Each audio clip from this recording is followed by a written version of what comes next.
We are back with Mark Levin, who, by the way, is the host.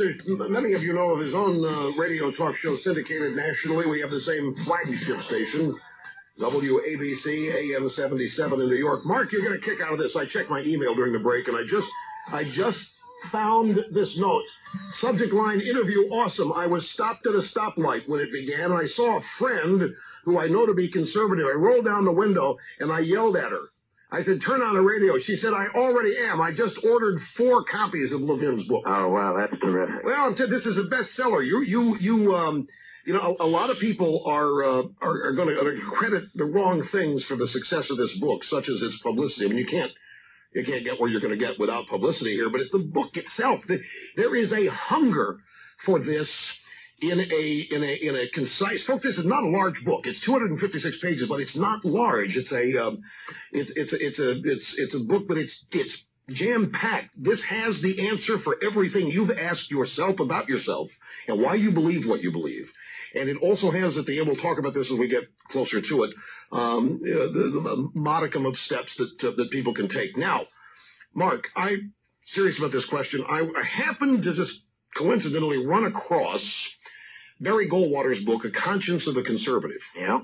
I read it, parts of it, and, of course, everything in it. I went, yeah, I know. And then I recall that we had Ronald Reagan for 2 terms, landslide majorities. And I recall that we elected the House of Representatives, Republican control, 1994, largely on a conservative contract with America. Here's Goldwater's book. Here's your book. Here's all of these real-life experiences of Reagan. Why do we have to keep reteaching this? Why is it that people who read this stuff 30 years ago, 40 years ago, vote for it 20 years ago, can be so easily turned against it? Because tyranny is persistent. Tyranny has existed since the beginning of man. Liberty takes people to be resolute. It takes some thinking. It takes some proper education and understanding, and it takes confidence. Tyranny takes brute force and emotion and propaganda, and so it is we who have to be resolute. Well, if freedom is the natural yearning of the human spirit as endowed by our Creator, as you said earlier, why does it take work? Because tyranny is something, not everybody wants to promote liberty for everybody. I want to read you the back, and this will answer Abraham Lincoln's quote on the back of the cover of the book. Okay, can you do it in 1 minute? I can do it in 1 minute. I found this right after I started the book. We all declare for liberty, but in using the same word, we do not all mean the same thing. With some, the word liberty may mean for each man to do as he pleases with himself and the product of his labor, while with others, the same word may mean for some men to do as they please with other men and the product of other men's labor. Here are 2 not only different but incompatible things called by the same name, liberty. And it follows that each of the things is, by the respective parties, called by 2 different and incompatible names, liberty and tyranny. The slave owner thought he was promoting liberty, theoretically, but he wasn't. He was a tyrant. And let me tell you something. Those people who want to enslave us today by small steps and 1,000 different regulations and taxes, they're following the route of a soft tyranny. That's what de Tocqueville called it, and de Tocqueville was right.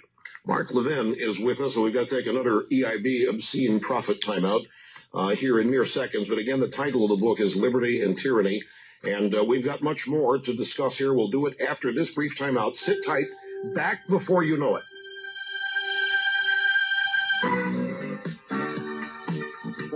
We're back with our remaining moments with Mark Levin, the author of Liberty and Tyranny. And if the bookstores sold out, fear not. There are more being printed.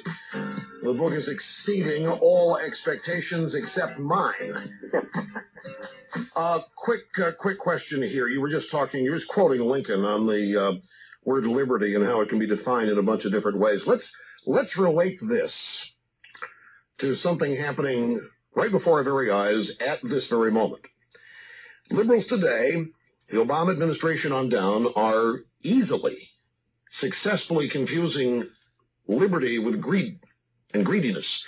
Liberals think that men exchanging goods and services freely for agreed-on market prices is greed, and it is not. It is liberty. In fact, it is the liberals, the left, the statists, as you call them, who are practicing greed today, printing their own money, bankrupting the country, spending other people's money for their causes. So how do we arrive at this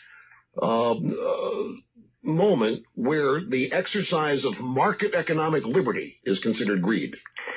Well, first of all, people need to understand that the greed comes from government. The government wants to take 60, 70% of what you earn at all levels of government, and it hasn't earned a thing.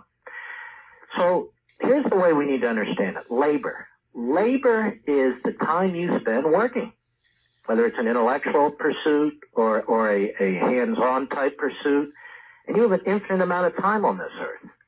So this is precious time. This is your liberty, your time that you're spending to earn this income. So when somebody says that you've earned too much after working as you have, using all your abilities to do what you do, to create a comfortable living for yourself, and somebody in the government tells you, well, that's not good enough, and they want to take your money not for the legitimate purposes of government, as stated in the Constitution, but to redistribute wealth or some other outrageous Marxist-type theory, socialist-type theory.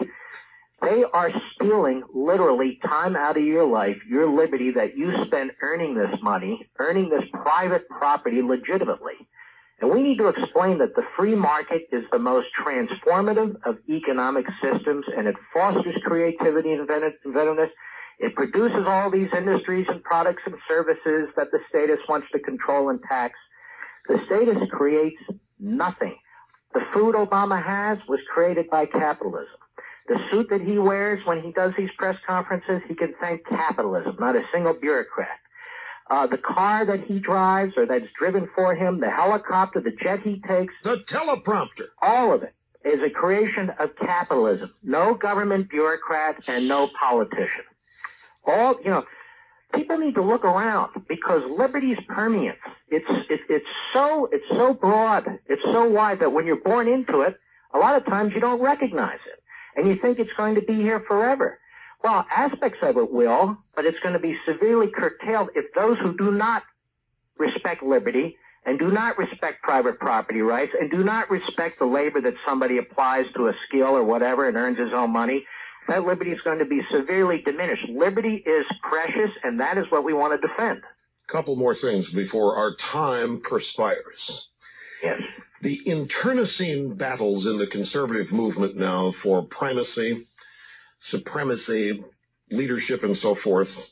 As I look at this, I see it as a problem we first have to deal with before we even take on the statists, because we've got several on our side who are siding with the statists, at least on the basis of accepting some of their premises and then affecting them on the margins, on the corner. And all of these people love to call themselves moderates.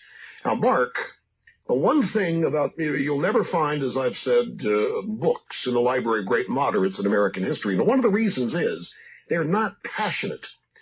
They are not passionate in beliefs, and they do not advance ideas. The only time these moderate so-called conservatives, and we don't need to mention names here because it's not, everybody knows who they are. The most passionate they get is when attacking the traditional conservatives that you have described today and in your book. Where's this going? The truth is, they're largely irrelevant. Most of the people don't know who they are. They write in liberal publications. They write to themselves. They speak to themselves. They have not had an impact. But they're not only abandoning the only principles by which our society can exist as free and secure and prosperous, but they're urging others to abandon them too. So to the extent that people listen to them, or frankly that we bring them up, they are demoralizing and petty at a time when we must understand and embrace conservatism. And what I try to do in this book, when I took under the task of writing it, is I don't want a superficial talking point book. I started from the beginning. I went back to some of the great classics and philosophers, and I questioned myself. Why am I a conservative? Why do I believe these things? Who are we? Why does the statist not believe what we believe? Why is he so cynical and destructive of our society? And what can we do about it?